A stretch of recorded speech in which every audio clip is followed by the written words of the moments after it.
Great job, Larry. I'm glad you ran over, because boy, did you run over. No, it's wonderful. Now, oh God, now I'm gonna have trouble. Larry, God bless you, you're here. And Alex, I understand you've prepared something that Larry prepared for you to give to us. Thank you. Good afternoon, everyone. My name is Alex. I'm here on behalf of my dad to say a few words. But first, I had a few words of my own I want to say. The Buck Golas and my parents have been friends as long as I can remember. What I most appreciated was no matter what age I was, he always treated me and my brother like friends. I felt lucky when I got to play golf with Steve and my dad, like I had moved up from JV to varsity for the day. Or when we would stay with Steve and Nancy at their house in Sun Valley to go skiing and sip on Irish whiskey and coffees and celebrate the holidays together. Steve was one of my parents' friends that I felt completely comfortable and accepted around. I wasn't just a kid to him. He made me feel like an equal. Like whatever was going on in my life was just as important as anyone else. Steve had a calming energy about him that was infectious. If I saw him in a crowded room, he'd be the first person I'd make my way to say hello to. Of course, it didn't hurt he was a foot taller than everyone else, which made it a lot easier to find him. He was the friendliest of giants. Every time I'd see him, he'd shake my hand and tower over me, and then he'd pull me in for a big bear hug, and it would always end with a fist bump or a couple of fake punches to the gut. I'm gonna miss you, Steve, but we'll forever cherish our friendship and the times we spent together. Love you, Butt Man.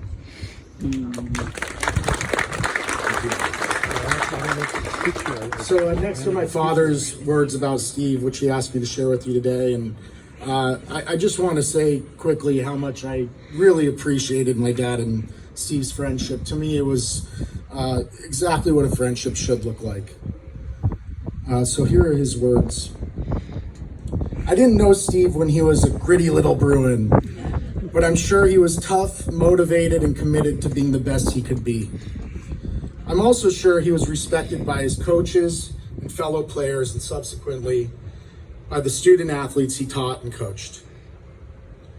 When Lynn and I first met Steve and Nancy at Virginia Country Club, I looked at Nancy and realized I'd seen her practically every day for years when she was walking her two beautiful golden retrievers and I was jogging on the green belt in Hermosa Beach.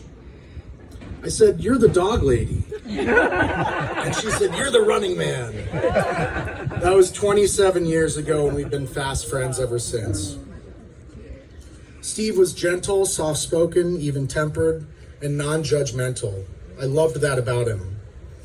But what I loved even more was the unconditional friendship we had. I'm sure many of you felt the same way. We could all learn from Steve about how to treat other people. The world would be a better place for it. The Buck Golas and Wolves did a lot of fun things together.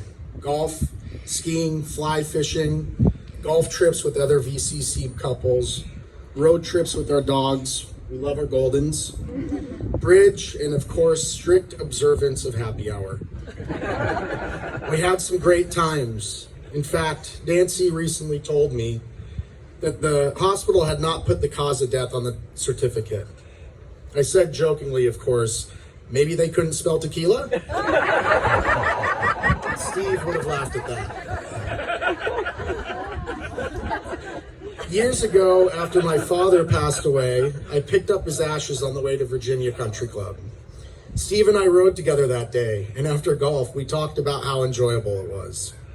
I said, "I'm sure Poppy had a great time too." Steve looked confused until I showed him the urn and the basket in the back of the golf cart. Our next stop was the grill, where we toasted my dad over a round of drinks. But man, we all miss you. I hope the courses in heaven are easier than Virginia, and that you're a scratch golfer by now. By the way, it's finally okay to use the senior tees. I love you, butts. Thank you.